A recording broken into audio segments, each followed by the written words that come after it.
সামাজিক অনুষ্ঠান, ধর্মীয় উৎসব, সেসব জায়গায় আমরা প্রতিহিংসার একটা স্পষ্ট বার্তা দেখেছিলাম, যেটি খুব সহজভাবে আলাদা একটি বার্তা দিলেন তারেক রহমান। আপনার মূল্যায়নটি বিষয়ে জানতে চাই, রাজনৈতিক যে বার্তাটি আমরা পেতে পারি।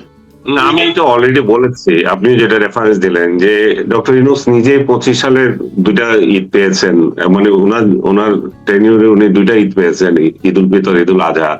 যে তারেক রহমান যে দৃশ্যটা দেখালেন, উনি নিচে বসেছেন, রাষ্ট্রপতি তার হয়তো বসে নামাজ পড়তে সমস্যা হয়, উনি চেয়ার নিয়ে বসেছেন, এই যে পাশাপাশি বসা এই দৃশ্যটা কত অসাধারণ দেখেন, এবং কোলাকুলি করছেন তাদেরকে। এটা কি ডক্টর ইউনূস দিতে পারতেন না? আমরা তো তার কাছে সেটাই চেয়েছিলাম, যে একটা ইনক্লুসিভ সোসাইটি হবে যেখানে হিংসা বিদ্বেষ থাকবে না, সেটা বাদ দিয়ে আমরা সামনে এগিয়ে যাব, শেখ হাসিনার কর্তৃত্ববাদী শাসনের বিরুদ্ধে আরেকটা জিনিস নজির স্থাপন করব। সেটা কিছুই তো হয়নি। ডক্টর ইউনূস এতটা ভণ্ডামি করলেন, এবং উনি এই রাষ্ট্রপতিকে তার ইয়েতে আসতে দিলেন না, নামাজ পড়তে পর্যন্ত আসতে দিলেন না। এটা হতে পারে যে বেটা নিজে নিজে নামাজ পড়ে না ঠিক মতো, এবং নামাজ কিভাবে পড়ে সেটাও জানে না।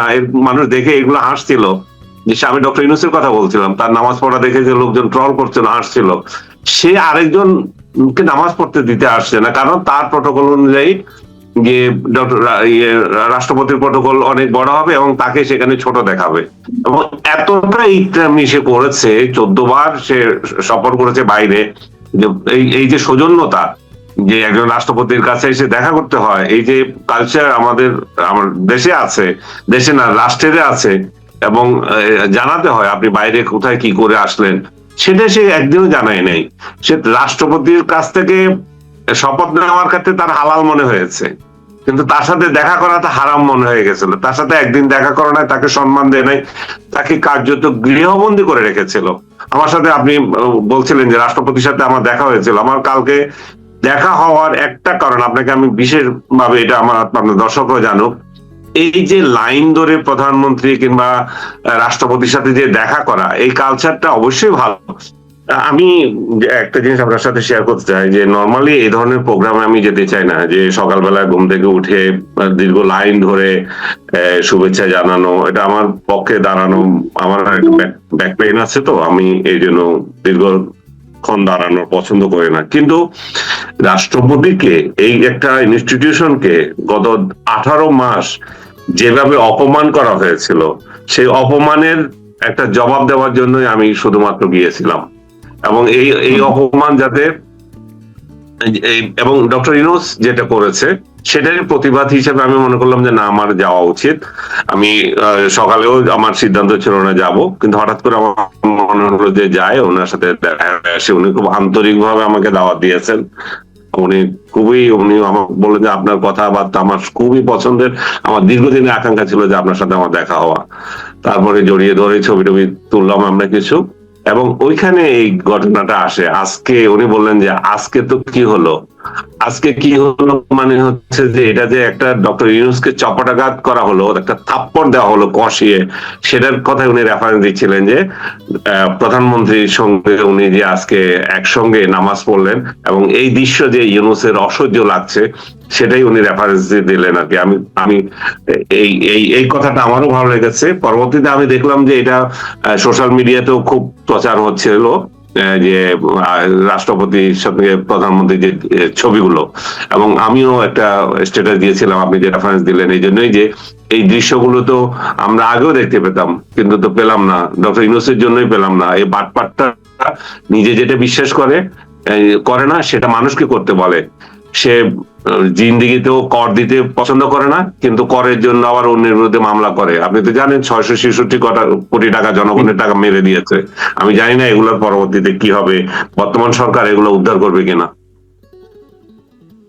আমি একটু চপেটাঘাতের বিষয়ে আসি।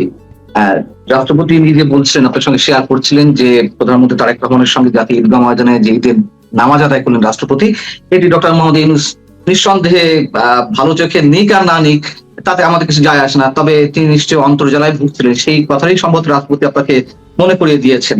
ওই বিষয়টি মনে করে দিয়েছেন আমাকে, সরি সম্ভবত নয়, উনি মনে করিয়ে দিয়েছেন, সেটা উনি স্পষ্ট করে বললেন। আপনাকে মনে করে ঠিক আছে, দৃশ্যটা কেমন লাগছে।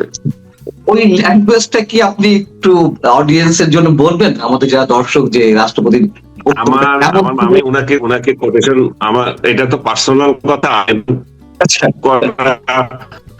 ভালো হবে না। তবে আপনি ধরে নেন যে ওর মিনিং হচ্ছে যে ইউনুসকে বড় ধরনের একটা থাপ্পড় দেওয়া হলো আজকে।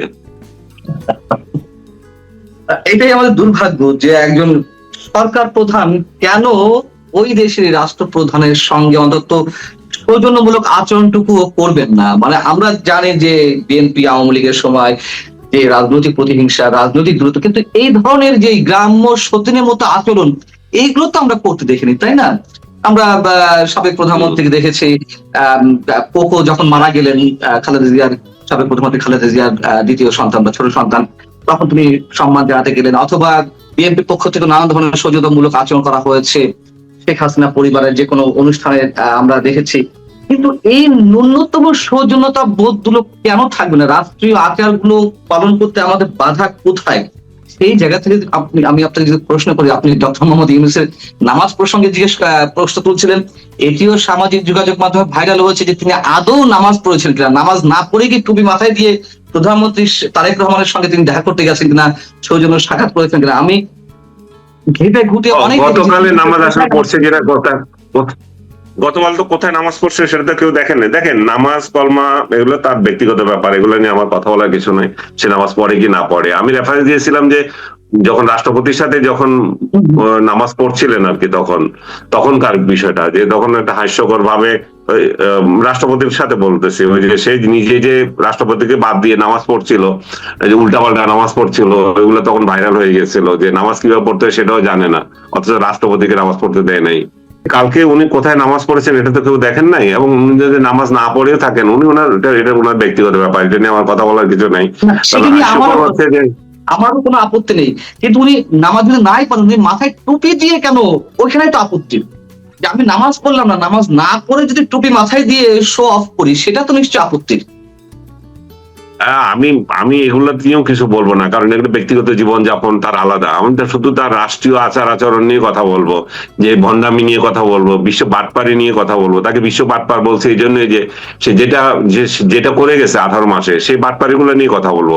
বাট তার ব্যক্তিগত আচার আচরণ, তার যৌন জীবন, তার ব্যক্তি জীবন, সে কিভাবে থাকে, কি করেছে, এগুলো নিয়ে নানা কথা উঠছে এখন। আমি এগুলো নিয়ে কোনো মাথা ঘামাতে চাই না।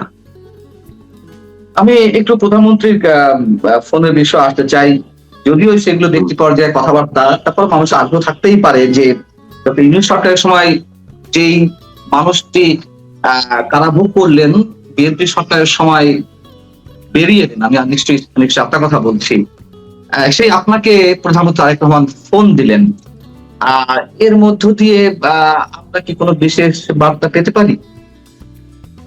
আমার কাছে মনে হয় এটা অ্যাবসলিউট সৌজন্যতা। উনি যে সামনে আগাতে চান, উনি যে ঐক্যবদ্ধ সমাজ চান, উনি যে ঈদের দিন যে দৃশ্য উনি জাতীয় ঈদগাহ মাঠে যেটা দেখিয়েছেন, ইভেন ডক্টর ইউনূস তার ওইখানে যে গিয়েছেন, সেটাও তো উনি সাদরে নিয়েছেন।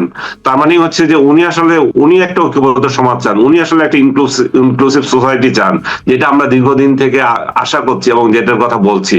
এই ইনক্লুসিভ সোসাইটিটা আরো ভালোভাবে হয়ে যেতে পারতো যদি নিষিদ্ধ করে যে সমস্ত রাজনৈতিক দলকে রেখেছে তাদের সঙ্গেও যদি ওনার একটা বোঝাপড়া হয়। কারণ হচ্ছে যে আমরা এক দলকে এজিটেশনে রেখে, এক দলকে রাস্তায় রেখে, অখুশি রেখে এই হাঙ্গামার একটা রাজত্ব আমরা চাই না। আমরা কিভাবে ঐক্যবদ্ধ হবে, কিভাবে তাদের মধ্যে সংলাপের মাধ্যমে কিভাবে দেশটা এগিয়ে যাবে, আমরা সেটা চাই। আমরা এটা চাই না যে আওয়ামী লীগ ক্ষমতায় নাই এবং আওয়ামী লীগ যখন ক্ষমতায় ছিল সুখের নহর বয়ে গেছে এই দেশে, সেটাও তো আমরা বিশ্বাস করি না।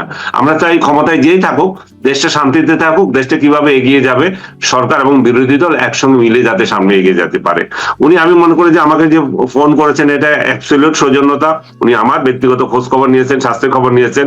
উনি একটা কথা উল্লেখ করেছেন যে আমি নিজেও সেই এই অভিজ্ঞতার অংশীদার। তার মানে হচ্ছে যে 1/11 ওনাকে যে জেল খাটানো হয়েছিল সেটাই উনি আমাকে স্মরণ করিয়ে দিলেন, বলে যে আমি নিজেও তো এইটা এক্সপিরিয়েন্সের মধ্য দিয়ে এসেছি। তো এবং আবার দেশ কিভাবে চলবে সে দুই একটা কথা হয়েছিল, ভেরি পার্সোনাল, এগুলো আমি সবগুলো শেয়ার করতে চাই না, বাট এইটুকু ওভারঅল বলতে চাই যে উনি চান যে আমরা দেশটা এবং সব সব মহল যাতে সামনের দিকে এগিয়ে নেওয়ার ক্ষেত্রে সহযোগিতা করেন সরকারকে, এবং ওনারাও ওইভাবে দেখবেন। আমি ওনাকে আরেকটা কথা স্পষ্টভাবে বলেছি, আমি আপনার ভালো কাজের প্রশংসা করি, এবং 5 আগস্টের পর থেকে আপনার মধ্যে যে পরিবর্তন, আপনার মধ্যে যে স্টেটসম্যান সুলভ আচরণগুলো, এগুলো আমি এটা ফ্যান। এখন আমার কাছে একটু ভালো লাগে, এবং আমি চাই যে সামনেও আপনি এভাবে এগিয়ে যাবেন, কিন্তু আপনার যদি কোনো খারাপ কাজ হয় তার সমালোচনা করব। উনি বললেন যে অবশ্যই করবেন, আপনারা কেন সমালোচনা করবেন না, সমালোচনার জায়গা তো আছে, আমি যদি খারাপ কাজ করে দেখিয়ে দেবেন। উনি এইটাও সোজা এই সৌজন্যটুকু উনি বলেছেন, দেখিয়েছেন আর কি। সিইসি আমাদের নাসির সাহেব, আমাদের চারগাঁইয়া লোক, উনি এমন একটা সুন্দর নির্বাচন করেছেন, কিন্তু আমি ওনার ছবি একটা পোস্ট করেছি, অনেকে গালাগালি করছেন ওইখানে যে এই লোকটার সাথে আপনি কেন দিলেন ভাই। এই লোকটার সাথে আমার সৌজন্যতার বিষয় হচ্ছে, ব্যক্তিগত বা সম্পর্ক তো আমরা সমালোচনা করব তার রাষ্ট্রীয় জীবনের কাজকর্ম নিয়ে, ব্যক্তিগত অসম্মান তো আমরা কাউকে করতে পারি না। উনি চিটং এর লোক, উনাকে আমি চিটং সমিতির একসময় কর্মকর্তা ছিলাম, সো ঢাকায় যে চিটং সমিতি আছে, তো সেই হিসাবে ওনার সাথে আমার ওইখানে দেখা পরিচয়, এবং কালকেও আমার সাথে ওনার যে কথা হলো সেই সৌজন্যতার ভিত্তিতে কথা হলো। যেহেতু আমি জেলে ছিলাম এই নির্বাচন নিয়ে, আমি কিছু দেখতে পারিনি, আমার যে সমস্ত দু একটা প্রশ্ন ছিল সেগুলো আমি বললাম। শুধু আমি ওনাকে স্পষ্ট করে বললাম, আপনার সঙ্গে বা অন্য কারোর সঙ্গে আমি যতদিন টকশো করেছি, ইউনূসের নির্বাচন নিয়ে অনেকে সন্দেহ ছিল। আমি বলেছি যে নির্বাচন কি হবে, কখন ইউনূস দিতে চাচ্ছে না, সেটাতে আমার কোনো সন্দেহ নাই, কিন্তু ইলেকশনটা যে কন্ডাক্ট করার ক্ষেত্রে যে নাসির সাহেব যে ভালো ভূমিকা রাখবেন সেটাতে আমি শিওর, কারণ উনাকে আমি চিনি। উনি উনার একটা প্রিন্সিপাল আছে, কালকে সেটা আমি আবার ওনাকে স্মরণ করিয়ে দিলাম। উনি বললেন যে আমি যথাসাধ্য চেষ্টা করেছি আমার মতো করার জন্য, এবং আমি মনে করি যে আমি আমার মতো করতে পেরেছি। আমি বললাম যে ইলেকশন ইঞ্জিনিয়ারিং এর অভিযোগ উঠেছে, সেটা নিয়ে আপনার মতামত কি? বলে যে এটা দুই দলই আমাকে অভিযুক্ত করছে। আমি আমি বিশেষ করে একটা নির্বাচন নিয়ে আমি একটু বিস্ময় প্রকাশ করেছি, ঢাকায় নাহিদ কিভাবে জিতে, কারণ নাহিদের সাথে একটা শক্ত প্রতিদ্বন্দ্বী ছিল। উনি বললেন যে বিএনপি যে জায়গায় একটুখানি নাম উল্লেখ না করে উনি বললেন যে একটু ভুল করেছে, যেটা প্রবাসী ভোটারদেরকে তারা গুরুত্ব দেয়নি, প্রবাসী ভোটারদের বেলায় অন্যরা খুব ভালো ইয়ে পেয়েছে। আর সেকেন্ড উনি আরেকটা কথা বললেন যে আওয়ামী লীগের প্রসঙ্গে আমি জিজ্ঞেস করলাম আওয়ামী লীগকে কেন উনি নিষিদ্ধ করলেন, আওয়ামী লীগকে নিষিদ্ধ করা তো ঠিক হয়নি। উনি বললেন যে দেখেন, এটা আমার হাত ছিল না, এটা পুরোপুরি সরকারের একটা নির্দেশনা ছিল, সরকারের নির্দেশনা অনুযায়ী আমাদেরকে এখানে অ্যাক্ট করতে হয়েছে, এই ব্যাপারে আমার ইয়ে নাই। তবে আওয়ামী লীগ তো নির্বাচনে এমনি আসতো না, আসবে কি আসবে না সেটার একটা অনিশ্চয়তা ছিল। আর দ্বিতীয়ত হচ্ছে যে আওয়ামী লীগ শেষ পর্যন্ত ডিসিশন নিয়েছে যে একটা রাজনৈতিক দলকে ভোট দেবে। উনি নাম উল্লেখ করলেন না আর কি, উনি বিএনপির কথাই বোঝাতে চাইলেন। যে আমি বললাম যে বিএনপির কথা বলে, হ্যাঁ বিএনপি কে শেষ পর্যন্ত তারা বিএনপি কে ভোট দিল, এবং পুরো আওয়ামী লীগ বিএনপি একসাথে ইলেকশন বলা যায় যে মানে বিএনপি মানে নিঃসন্দেহে আওয়ামী লীগের ভোট পেয়েছে, সেটা উনি মিন করলেন। আর জামাতে ইসলাম ভোট পাওয়ার ক্ষেত্রে উনি যেটা মিন করলেন, প্রবাসীদের প্রতি উনি গুরুত্ব দিয়েছে, প্রবাসী ভোট, ব্যালট পেপারে যে সমস্ত ভোট, সেগুলোর ক্ষেত্রে হয়তো ভূমিকা রেখেছেন। ভেরি ফ্র্যাঙ্কলি এগুলো আমার বলাও ঠিক না, এগুলো একান্ত আমি তো ওনাকে ইন্টারভিউ করি নাই, যে আমি আমার সাথে যেটুকু কথা হয়েছে সেটা আমি শেয়ার করছি, এবং এটা ছোট করে একটু জানতে চাই যে সিএসি বললেন যে আওয়ামী লীগকে নিষিদ্ধ করার বিষয়ে তার কোনো হাত ছিল সরকারের উপরে চাপে বা তাদের নির্দেশে করা হয়েছে। আপনি কি মনে করেন যে এখন আওয়ামী লীগের প্রতি বিএনপি সরকারের আচরণটি কেমন হওয়া উচিত? তাদের উপরে যে অফিসিয়ালি নিষেধাজ্ঞা দেওয়া আছে, এটা কি উইথড্র করা উচিত এই মুহূর্তে? এটা নির্ভর করছে আওয়ামী লীগের উপর। আওয়ামী লীগ যদি প্রতিদিন তারেক জিয়া এবং বিএনপি কে গালাগালি করে, এবং আওয়ামী লীগের শীর্ষ নেতারা যদি মনে করে যে ডক্টর ইউনূস এবং তারেক জিয়া সরকার একই রকম, তো তাহলে তারাও তো ভালোভাবে নেবে না বিষয়টা। আমি আওয়ামী লীগের শীর্ষ নেতৃত্বকে অনুরোধ করব যে তারা যাতে তাদের লাগামটা ঠিক করে, কারণ তাদের এই লাগামের জন্য শত শত নয় হাজার হাজার আওয়ামী লীগের কর্মী জেলে পড়ে আছে। এই জেল থেকে নিরীহ লোকগুলা কিভাবে বের হবে আওয়ামী লীগের সেটাতে দৃষ্টি দেওয়া উচিত। আওয়ামী লীগ একটা পয়সা খরচ করছে না ওদের ছেলে ইয়েদের জন্য, যে সমস্ত লোকজন জেলে আছে। আওয়ামী লীগ জামাত থেকে তো শিখতে পারে, জামাত প্রতিটা কর্মী যদি জেলে যেত তার পরিবারের দায়িত্ব নিত, এবং এখানে পরিবারের দায়িত্ব দূরে থাক, আপনার নিজের তাদের কোনো খবরই নিচ্ছেন না আপনি, এবং তারা একটার পর একটা মামলা খাটছে এবং জামিন পেয়ে আবার জামিনের শিকার, মানে শিকার হচ্ছে, পিডাব্লিউ শিকার হচ্ছে, জেল গেটে আরেকটা জামিন দিয়ে দিচ্ছে। আমি কয়েকদিন আগেও আমার এক সহকর্মীর কথা বলছিলাম, সহকর্মী মানে আমার সহকর্মী না, আমার মানে জেলমেট, আমার রুমমেট যেটি ছিল, তার বিরুদ্ধে 7টা মামলা হয়েছে, 5টাতে সে পেয়েছে, তারপরে 2টা অজ্ঞাতনামা দিয়েছে। আমি কালকে শুনলাম যে আরো একটা অজ্ঞাতন, এবং সেই 2টা যখন জামিন হয়ে গেছে আরো একটা অজ্ঞাতনামা মামলা দিয়েছে। সে সায়েন্স ল্যাবরেটরির এক কর্মকর্তা এবং সেখানকার শীর্ষ কর্মকর্তার মানে আক্রোশের শিকার হয়ে আছে। এর সাথে সম্পর্কই নাই, এই সরকারেরও কোনো সম্পর্ক নাই, গত সরকারেরও কোনো সম্পর্ক ছিল না। তো এরকম শত শত হাজার হাজার কর্মীরা জেল গেটে পড়ে আছে। আওয়ামী লীগের শীর্ষ নেতারা যাদের কোটি কোটি টাকা চুরিদারি করেছিল, এরা তো ওদের পিছিয়ে টাকা পাঠাতে পারে যে তোমার ওইখানে যে অন্তত ঠিক মতো খাওয়া দাওয়া করতে পারে। আওয়ামী লীগ তো এগুলো কিছুই করে না। আওয়ামী লীগ বড় বড় শেষ করতে দেন, আওয়ামী লীগ বড় বড় কথা বলবে আর তাদেরকে তাদের প্রত্যাহার করবে, এই নিষিদ্ধ করাটা। আওয়ামী লীগ যদি সত্যিকার অর্থে চায় তাহলে আওয়ামী লীগের আচরণগুলো ঠিক করা দরকার। এই যে গালাগালির সংস্কৃতি থেকে বেরোতে হবে এবং নিজেদের কর্মীদের নিজেরা যত্ন নিতে হবে, এবং সামনের নেতৃত্ব কিভাবে হবে, কিভাবে একটা তরুণ এবং প্রগ্রেসিভ দল হতে পারে এই দলটি, সেটা নিয়ে চিন্তা করতে হবে। পুরনো ঝঞ্ঝাট, পুরনো নেতৃত্ব, বাবা এমপি, ছেলেও এমপি, এই মেন্টালিটি গুলো করতে হবে। এখানে যে শাসন, যে এই মানে কি বলবো, পারিবারিক শাসনের দল, এটা থেকে বেরিয়ে তারেক জিয়া থেকে শিখতে বলেন ওনাদেরকে। তারেক জিয়া যেটা করেছে নিজের দলের নেতা কর্মীদের, মানে নিজের ভূমিপুত্রদেরকে সামনে নিয়ে এসেছে, তরুণদেরকে সামনে নিয়ে এসেছে। আওয়ামী লীগে আপনি যান, এখন বুড়া ছাড়া আর কে আছে? প্রত্যেক জায়গায় প্রত্যেক জেলায় বুড়ারা নেতৃত্ব দিচ্ছে, ইয়াংরা কোনো পাত্তা পাচ্ছে না। এখন ইয়াং সৎ লোকদেরকে নেতৃত্বে আনতে হবে, পারিবারিক তন্ত্র এখান থেকে বাদ দিতে হবে। তাহলে এই দেশটা যেমন আগাবে, আওয়ামী লীগের যেমন কল্যাণ হবে, তেমনি সরকারও তাদের প্রতি চিন্তা করতে পারে ভিন্নভাবে। আমরা সেটা মনে করি, কিন্তু আমার প্রশ্ন এই জায়গা থেকেই যে এখনো আওয়ামী লীগের অসংখ্য নেতাকর্মী কারাগারে রয়েছেন, সাধারণ মানুষও কারাগারে রয়েছেন, যাদেরকে আওয়ামী লীগ বলে ট্রিট করা হচ্ছে, পদ পদবি দেওয়া হচ্ছে, এবং যে পিডব্লিউ মামলা আমি যেমন দেখে এসেছিলাম, আপনি যেমনটি দেখেছেন, এবং আমরা বের হয়ে আসার পরেও নানান ধরনের ভাবে খবর পাচ্ছি যে এখন পর্যন্ত সেই মানে পেন্ডিং ওয়ারেন্ট হিসেবে বিভিন্ন ধরনের মামলা যাচ্ছে। এই অবস্থা যখন দেশে বিরাজ করছে, তখন আমরা শুনছি যে আমাদের স্থানীয় সরকার মন্ত্রী বা বিএনপি মহাসচিব মির্জা ফখরুল ইসলাম আলমগীর কিংবা অর্থমন্ত্রী আমির খসরু মাহমুদ চৌধুরী বলছেন যে পরিবর্তিত গণতান্ত্রিক অবস্থায় এইবার ঈদটা অনেক বেশি উপভোগ্য হয়েছে। কিন্তু আওয়ামী লীগের সময়, যেটা সত্য কথা, বিএনপি অসংখ্য নেতাকর্মী বনে বাদারে লুকিয়েছিলেন, জঙ্গলে লুকিয়েছিলেন, কারাগারের মধ্যে ছিলেন। তখন তো নিশ্চয়ই সবার জন্য ঈদটা সমানভাবে উপভোগ্য হয়নি। ঠিক এখনো নিশ্চয়ই আপনি যেটা দেখেছেন, আমি দেখেছি, অসংখ্য নেতাকর্মী জেলে রয়েছেন, বিদেশে পলাতক অবস্থা রয়েছে। আমি চোর বাটপাদের কথা বলছি না, যারা হাজার হাজার কোটি টাকা চুরি করেছে তাদের কথা বলছি না, সাধারণ নেতাকর্মীদের কথা বলছি। অসংখ্য নিরীহ মানুষও কারাগারে রয়েছে, পালিয়ে বেড়াচ্ছেন। সেই জায়গা থেকে আপনি কি মির্জা ফখরুল ইসলাম আলমগীর বা অর্থমন্ত্রী আমির খসরু মাহমুদ চৌধুরীর কথার সঙ্গে একমত যে এবারে ঈদ সবাই একটু ভিন্নভাবে আনন্দ উপভোগ করছে? ওনাদের দৃষ্টিকোণ থেকে তো ঠিকই আছেন, ওনারা তো ভিন্ন মজা পাচ্ছেন না, তারা ক্ষমতায় আছেন, তারা যে দীর্ঘ জীবন কারাভোগ করেছেন, তাদের নেতা কর্মীরা যে নির্যাতিত হয়েছিল, তাদের জন্য তো আলাদা পরিবেশ। অবশ্যই তারা তাদের ফিলিংস থেকে বলবে, আমার জন্য তো এটা আলাদা পরিবেশ। আমি জেলে ছিলাম, জেল থেকে বেরিয়ে এসে আমি আমার পরিবারের সাথে ঈদ করতে পেরেছি, কিন্তু অবশ্যই এর অন্য পিঠ তো আছে, যেটা বলছি আমরা, যে অনেকে এই সুযোগটা পায়নি। সেই সুযোগটা হয়তো উপলব্ধি হবে, এবং সেটা রিয়েলাইজ করার জন্য আওয়ামী লীগের নেতৃত্ব সেটা রেজ করতে হবে, এবং যে আমরাও আমাদেরও তো এরকম সুখ পাওয়ার অধিকার আছে, এবং আওয়ামী লীগও যথাযথ আচরণটা যাতে ঠিক হয়।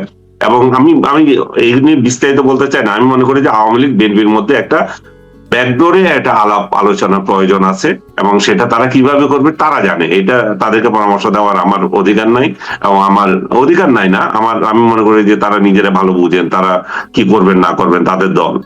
আমি একটা শেষ উত্তরটা নিয়ে আমরা শেষ করব। আবার একটু ডক্টর ইউনূস প্রসঙ্গে যেতে চাই। এই ঈদের সঙ্গে অবশ্যই এটি অনেক বেশি সম্পৃক্ত।